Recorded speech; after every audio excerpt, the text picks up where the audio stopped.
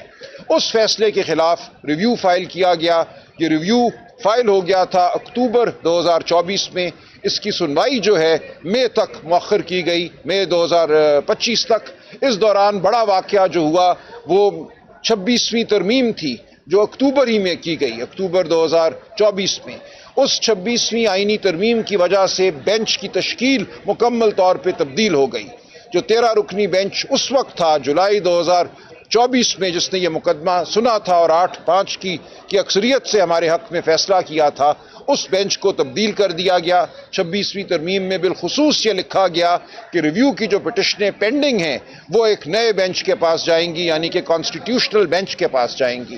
اور اس constitutional bench میں، اس bench میں نمایاں رول ادا کرنے والے جج صاحبان جسٹس منصور علی شاہ، جسٹس منیب اختر، جسٹس اطہر من اللہ، ان کو خارج کر دیا گیا۔ تو اب یہ مقدمہ ایک نیا بینچ سن رہا ہے۔ اس 13 رکنی بینچ میں سے بھی 2 معزز ارکان نے، جج صاحبان نے، جسٹس عائشہ ملک اور جسٹس عقیل عباسی نے اپنا فیصلہ دے دیا ہے۔ ان کو بینچ کی کارروائی میں مزید نہیں بٹھایا جا رہا یا وہ نہیں بیٹھ رہے۔ اب 11 رکنی بینچ ہے جو اس مقدمے کی سماعت کر رہا ہے۔ تو پیر والے دن سے ہم بحث کریں گے۔ ہماری یہ استدعا کہ اس تمام معاملے کو مؤخر کیا جائے جب تک 26ویں آئینی ترمیم کے خلاف جو ہماری درخواستیں ہیں ان کا فیصلہ نہیں ہو جاتا، اس درخواست کو نہیں مانا گیا۔ ہماری یہ بھی استدعا تھی کہ بینچ کی دوبارہ تشکیل کی جائے اور اس کو 13 رکنی بینچ کے طور پہ ہی سنا جائے اس معاملے کو۔ وہ استدعا بھی قبول نہیں کی گئی۔ اس حوالے سے مزید بحث دوران سماعت ہوگی، لیکن ہماری یہ درخواست کہ معاملے کی لائیو سٹریمنگ ہو، ٹی وی پہ یہ چلے، وہ منظور کر لی گئی ہے۔ تو اب ہم یہ توقع کرتے ہیں کہ پورا پاکستان اس معاملے کو دیکھے گا، اس معاملے میں اپنی آواز شامل کرے گا۔ یہ کوئی پی ٹی آئی کا مقدمہ نہیں ہے، یہ پاکستان کی جمہوریت کا مقدمہ ہے، پاکستان کے جمہوری آئینی مستقبل کا مقدمہ ہے۔ اس سے اہم شاید کوئی مقدمہ اس عدالت کے سامنے نہیں آیا۔ جو ڈاکہ جمہوریت پر ڈالا گیا 8 فروری اور اس سے پہلے جس طرح سمبل چھینا گیا پی ٹی آئی سے، وہ تمام معاملہ یہاں زیر بحث ہے۔ ایک دفعہ ہم جیت چکے ہیں، ہم سمجھتے ہیں مستقبل میں بھی جیت ہماری ہے، لیکن یہ مقدمہ ہم لڑیں گے، پورے انہماک سے لڑیں گے۔ بالآخر پاکستان کے عوام نے یہ فیصلہ کرنا ہے، کسی عدالت نے نہیں، کہ پاکستان میں جمہوریت رہنی ہے یا نہیں رہنی۔ اس لیے پاکستان کے عوام کی شمولیت اس کارروائی میں بہت ضروری تھی، اور وہ شمولیت اب یقینی بن چکی ہے، کیونکہ ٹی وی پہ پورے پاکستان کو موقع ملے گا کہ وہ دیکھے کہ کیا بحث ہو رہی ہے اور اس کا کیا جواب دیا جا رہا ہے۔ ہم سمجھتے ہیں تاریخ، آئین، قانون، شرافت ہمارے ساتھ کھڑے ہیں۔ فتح ہماری پھر ہونی چاہیے، ہم بھرپور مزاحمت کریں گے۔ 26ویں آئینی ترمیم کے بعد بینچ کی تشکیل بدل جانے کے باوجود ہم مزاحمت کریں گے۔ ہم کوئی معاملہ مزاحمت کے بغیر نہیں چھوڑیں گے، اور انشاءاللہ تاریخ ہمارا ساتھ دے گی، خدا تعالی ہمارا ساتھ دیں گے اور فتح ہماری ہوگی۔ بہت شکریہ جی۔ کوئی سوال کرنا چاہیں گے؟ سلمان صاحب بتائیے گا کہ آپ کے خلاف فوجی عدالتوں کا کیس کا فیصلہ آیا ہے آپ کے پی ٹی آئی کے، اور دیگر بھی توقع یہی ہے اور تاثر بھی اسی قسم کا ہے، تو کیا پھر بھی آپ آئینی بینچ کے سامنے جی بالکل دلائل دیں گے؟ بالکل دیں گے۔ دیکھیں، ہم نے میدان خالی نہیں چھوڑنا۔ میری کل خان صاحب سے اڈیالہ جیل میں بھی تفصیلی گفتگو ہوئی ہے اس حوالے سے، ان کو میں نے اس مقدمے کا بھی بتایا۔ ان کی تاکید ہے کہ اس مقدمے کو پورے انہماک سے لڑا جائے، اور جو بھی معاملہ ہے اس کو اب ہم نے قوم کی عدالت میں پیش کرنا ہے۔ لائیو سٹریمنگ کے ذریعے قوم دیکھے گی کہ کیا ہماری بحث ہے، کیا آئین اور قانون کا تقاضا ہے۔ فیصلہ جو بھی ہو، آخری فیصلہ قوم کا ہوا کرتا ہے، لہٰذا ہم ضرور لڑیں گے۔ اور دیکھیں، جو فوجی عدالتوں کا فیصلہ ہے، ہم اس سے بالکل خوش نہیں ہیں۔ ہم سمجھتے ہیں پاکستان کے آئین کی روح پر حملہ ہے، لیکن وہاں بھی آپ دیکھیں ہماری مزاحمت کی وجہ سے ایک بڑا فائدہ ضرور ہوا ہے۔ جن جج صاحبان نے ہماری بات نہیں مانی مکمل طور پہ، جنہوں نے ہماری بات کو رد کیا، 2 جج صاحبان نے 7 میں سے ہماری بات سے مکمل اتفاق کیا، پہلے 5 جج صاحبان ہماری بات سے اتفاق کر چکے تھے، لہٰذا 2 راؤنڈ میں یہ مقدمہ فوجی عدالتوں کا سنا گیا۔ پہلے 5 جج صاحبان نے سنا، پھر 7 نے سنا، 5 نے ہماری تائید کی، اس کے بعد 2 نے مزید ہماری تائید کی، یعنی کہ 12 جج صاحبان جنہوں نے یہ مقدمہ سنا ہے سپریم کورٹ میں، ان میں سے 7 ہمارے ساتھ کھڑے ہیں، 5 ہمارے خلاف۔ لیکن وہ 5 جو ہمارے خلاف گئے ان کو بھی یہ کہنا پڑا کہ ہمیں اپیل کا حق دیا جائے، ہائی کورٹ میں اپیل کا حق دیا جائے۔ یہ ایک بہت بڑی ڈیولپمنٹ ہے، بہت بڑی پیش رفت ہے۔ اب جن لوگوں کو سزا ہو چکی ہے فوجی عدالتوں سے، ان سب کی اپیلیں، پہلے یہ تھا کہ اپیلیں بھی آرمی چیف کے پاس جاتی تھی، اب اپیل جو ہے وہ ہائی کورٹ کے پاس جائے گی اور ہائی کورٹ سے سپریم کورٹ آئے گی۔ یہ ایک بہت بڑی پیش رفت ہے۔ اب دکھانا ہوگا فیصلہ کرنے والوں کو ملٹری عدالت میں کہ کیا گواہی تھی، کیا شہادت تھی، اس کے ساتھ انہوں نے کیسے معاملہ کیا ہے اپنے فیصلے میں۔ لہٰذا مزاحمت کا ضرور فائدہ ہوتا ہے۔ اگر ہم ملٹری کورٹس کا معاملہ بھی چھوڑ دیتے اس بنیاد پہ کہ 26ویں ترمیم ہو گئی، حکومت کا من پسند بینچ ہے، تو ہم یہ فتح حاصل نہ کر سکتے۔ لہٰذا اس فیصلے میں بھی ایک بہت بڑی پیش رفت ہوئی ہے، اور ہمیں امید ہے، ہم سمجھتے ہیں کہ ہمارے دلائل، ہمارے جو آئین اور قانون کے تقاضے ہیں وہ اتنے واضح ہیں کہ ہمیں یہاں بھی انشاءاللہ جمہوریت کو آگے بڑھانے میں موقع ملے گا۔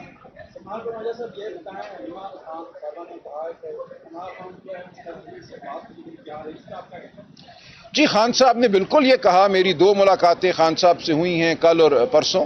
خان صاحب نے یہ کہا کہ مجھے خواہش نہیں ہے کسی سے بات کرنے کی، لیکن اس وقت ملک جہاں کھڑا ہے وہاں ضرورت ہے کہ ملک کی سب سے بڑی سیاسی جماعت اور اس کا لیڈر اور ملک کے ادارے آپس میں گفتگو کریں، یہ کوئی کسی پہ عنایت نہیں ہوگی۔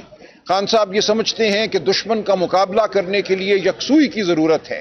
ملک کے اندر جو انتشار ہم نے نہیں پیدا کیا، انتشار انہوں نے پیدا کیا ہے جنہوں نے الیکشن لوٹا، جنہوں نے عدالتوں کو مغلوب کیا۔